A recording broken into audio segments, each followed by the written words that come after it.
Good morning guys. तो हम अपने आज एक्सरसाइज 1.2 जो रिमेनिंग पार्ट है उसको कंप्लीट करते हैं।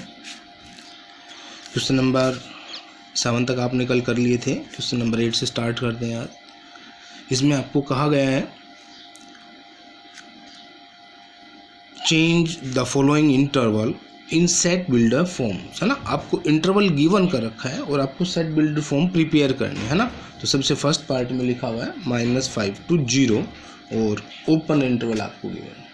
देखो, जब भी आपको ओपन इंटरवल की बात आती है तो आपको पता हुआ ना, ओपन इंटरवल का हमने डिस्कशन किया था कि आपके पास लोअर ब्रैकेट में मिलेगा, है ना। तो बिल्कुल सिंपल सी बात है, ये वैल्यू और ये वैल्यू दोनों एक्सक्लूड करनी है। तो सबसे पहले सेट बिल्डर फॉर्म के लिए आप कुछ भी सपोज करते हैं, लेट x जो है वो हमारा बिलोंग करता है किसमें, रियल नंबर में। तो आप लिख देंगे ये हमारे पास x such that x belongs to क्या है हमारे पास r, और x की जो वैल्यू है वो क्या है -5 से लेके कहाँ तक है, 0 तक। क्लियर स्टूडेंट्स, ये बात x belongs to r, x belongs to integer, ये आपके पास सिंपल सी वैल्यूज है ना। नेक्स्ट वन पे चलते हैं। जैसे उसमें आपका सेमी ओपन है, 2 to 8 लिखा हुआ है ना। तो सिंपल सी बात, x बिलोंग्स टू r लिखा है आपने, और x जो है यहाँ पे देखो ये वाली वैल्यू एक्सक्लूड करनी है, इट मीन्स 2। क्लियर, और ये वैल्यू आपको इंक्लूड भी करनी है, तो इज इक्वल टू 8। क्लियर, बाकी एज इट इज लिख सकते हैं आप। नेक्स्ट के अंदर आपका क्लोज है 3 to 12, है ना। तो आप बिल्कुल सीधी सी बात है, यहाँ पे ऐसे लिखेंगे 3 to 12। क्लियर स्टूडेंट्स, ये बात, ये x बिलोंग्स टू r आपने शो कर देना है क्योंकि रियल नंबर्स में सब कुछ आ जाता है आपका। ठीक है, नेक्स्ट वन पार्ट पे चलते हैं, क्वेश्चन नंबर 9 के ऊपर। 9 में आपको कहा गया है A be a set whose elements given 1 2 3 4, B be another set 1 2 3, C be another set in which 2 and 4।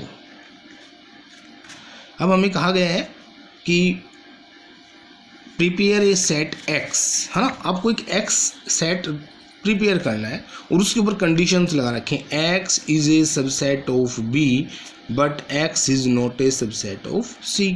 ये कह रहा है कि x ऐसा एलिमेंट, देखो यहाँ पे आपको ना वो आपके ऊपर डिपेंड करता है आप कितने सेट्स प्रिपेयर करने, यहाँ पे सिर्फ हमने एक ही करके दिखाना है उसको। ये कह रहा है कि x जो है वो b का सबसेट होना है। देखो b में क्या क्या एलिमेंट, 1 2 3, मतलब b के तो बहुत सारे 8 आपके सबसेट बनेंगे, है ना।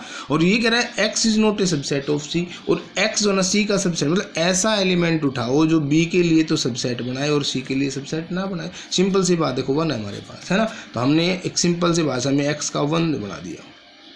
आप 1 एलिमेंट का, 2 एलिमेंट का, 3 एलिमेंट्स का सारे बना सकते हो। हमने सिर्फ सिंपल, क्योंकि इसके रिगार्डिंग हमने एक एग्जांपल देना है, कोई बहुत सारे देने की जरूरत नहीं है, तो हमने x1 के लिए बनाया। तो अब देखो ये कंडीशन को सेटिस्फाई कर रहा है, x is a subset of b और x is not a subset of c। Clear guys, तो आप इसके 2-3 पार्ट्स आपको गिवन है। जैसे नेक्स्ट में भी ऐसे ही कुछ बोला गया है आपको कि x is a subset of b, x is not equal to b और x is a subset of x is not a subset of c।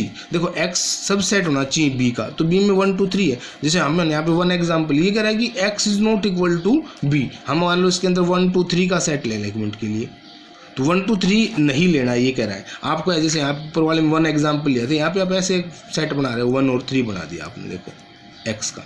तो x इसके लिए आपकी कंडीशन सेटिस्फाई कर गया, इसके लिए भी कंडीशन सेटिस्फाई, और इसके लिए भी। मीन्स आपको एग्जांपल अपनी थिंकिंग से देना। आप ऊपर वाला एग्जांपल भी 1 देना चाहो तो 1 भी दे सकते हो, ये कोई ऑब्जेक्शन नहीं है भाई, इक्वल नहीं लेना है सेट, ये कहना चाहे।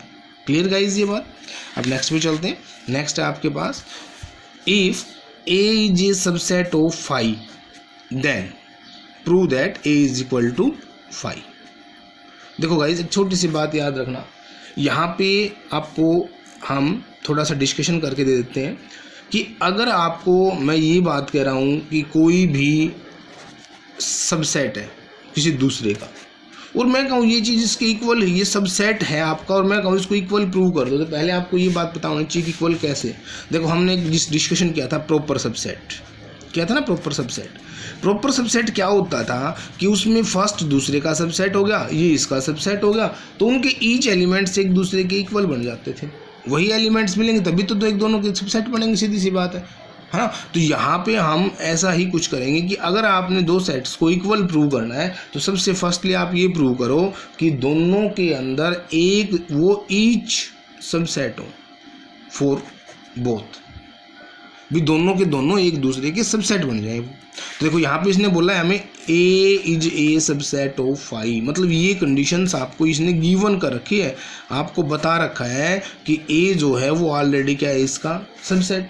अब हमने इसको प्रूव करना है। तो अभी मैंने डिस्कस किया था, अभी आपको बताया था गाइज कि अगर एक चीज़ सबसेट है तो दूसरी भी उसकी सबसेट होनी चाहिए, तो ये कंडीशन गिवन है। और आपको एक छोटी सी बात मैंने कई बार बता ली है, फिर बता देता हूँ कि phi is the subset of every set, ये इसका सबसेट है और ये ऑलरेडी नेचुरल कंडीशन है आपकी, ऑलवेज भी डन कंडीशन है आपकी। इट मीन्स पहला दूसरे का सबसेट है, दूसरा पहले का सबसेट है, और जब दोनों एक दूसरे के सबसेट हैं इट मीन्स दोनों के दोनों क्या है हमारे equal.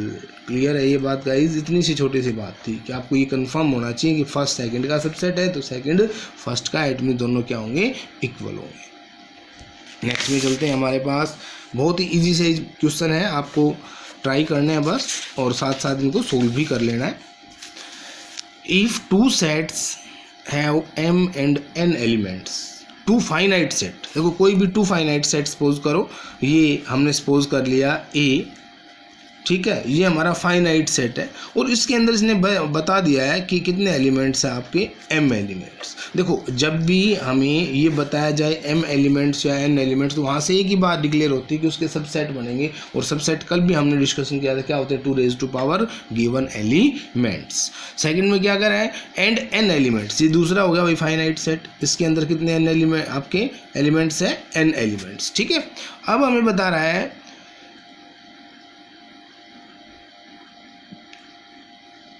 total number of subset of first set is 56 more than the subset of the second set। देखो इसके सबसेट कितने बनेंगे बेटा, इसके बनेंगे 2 raised to power m, या आपने लाइन ऐड करनी है कि सबसेट ऑफ फर्स्ट, ठीक है, या सबसेट ऑफ ए। अब subset of B, subset of B क्या बनेगा, 2 raised to power n बनेगा। अब इसने बोला, ये तो हमने फर्स्ट सपोज किया, ये हमने क्या सपोज किया सेकंड, कि फर्स्ट के जो सबसेट है वो सेकंड वाले से ज़्यादा है, कितने ज़्यादा है, 56। देखो छोटी सी बात मैं आपको यहाँ बता रहा हूँ गाइस, मैंने बोला 5 जो है वो 2 से मोर है, तो अगर मैं 5 को और 2 को इक्वल करना चाहूँगा तो ये चीज़ मोर है, इसमें नहीं ऐड करूँगा जो छोटा है उसमें, जो कम है उसमें, तब जाके बोलूँगा इसके लिए कि 5 इज़ मोर, कितना मोर, 3 मोर देन 2।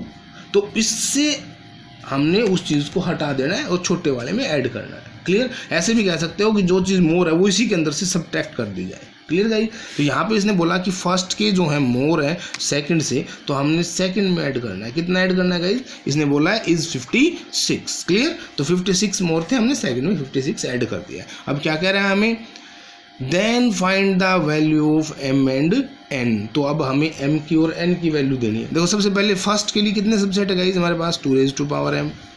सेकंड के लिए कितने हैं, 2 raised to power n, plus में क्या है 56। अब इसको यहाँ ले आएंगे, 2 raised to power m 2 raised to power n is equal to 56। देखो गाइस जब भी पावर्स में कोई क्वेश्चंस होता है तो जो भी आपके पास नंबर्स होता है, जो भी न्यूमरल्स आपके, न्यूमरल मतलब संख्या, वो जो भी आपके पास होती है आपने उसको ऐसे 2 फैक्टर्स में तोड़ना है जिनका बेस यही हो, ठीक है, और पावर्स उनकी कुछ भी बने, डजंट मैटर। अब 56 2 की टेबल में कहीं नहीं होता है ना, 2 की पावर्स में कहीं नहीं, सॉरी 2 की पावर्स में कहीं नहीं होता। टेबल का जिक्र नहीं करना है गाइस, पावर्स का जिक्र करना है। तो आप इस नंबर्स को ऐसे 2 टर्म्स में चेंज करो जिसमें आपका माइनस का साइन भी आ जाए इसके लिए और वो पावर्स भी बन जाए। देखो इसके नियर डियर जो पावर होती है, नियर डियर पावर होती है बेटा 64, है ना, क्योंकि 2 raised to power 6 जो है वो 64 के इक्वल है। अब इसके लिए हम देखा अगर 64 ले तो कितना कम करना पड़ेगा, 8 कम करना पड़ेगा। देखो 56 बच रहा है, इट मीन्स ये भी पावर है और ये भी दोनों ही पावर है। अगर गाइज आपको ऐसा मिले कि ये पावर मिल गई और ये पावर नहीं मिले तो फिर आपने इससे नेक्स्ट फैक्टर को सोचना है 2 का, जैसे 128 है सपोज करो, है ना, तो आप पहले इसको सोचेंगे कि हाँ ये चीज़ एज इट इज़ पावर में चेंज होगी, फिर दूसरी भी पावर में चेंज होगी, ठीक है। यहाँ पे जैसे 2 के फैक्टर बनने, हो सकता है कोई 3 का फैक्टर बनता है, कोई 4 का, मतलब आपने अपनी टर्म्स को चेंज करना है गाइज। और इसके लिए बेस, जैसे इसका बेस भी 2 और इसका भी क्या है 2, सपोज करो यहाँ बेस 3 होता तो हम इसको 3 की पावर्स के लिए सपोज करते हैं। Clear guys? तो 56 को हम नेक्स्ट लाइन में लिख रहे हैं 2 raised to power m minus 2 raised to power n is equal to 64 minus 8, ठीक है। अब 2 raised to power m जो है 2 रेज टू पावर n जो है अब इसके कन्वर्ट हो गया 2 raise to power 6, 2 raise to power 3। अब देखो गाइज फर्स्ट वैल्यू फर्स्ट के equivalent 2 raise to power m is equal to 2 raise to power 6 means m is equal to 6।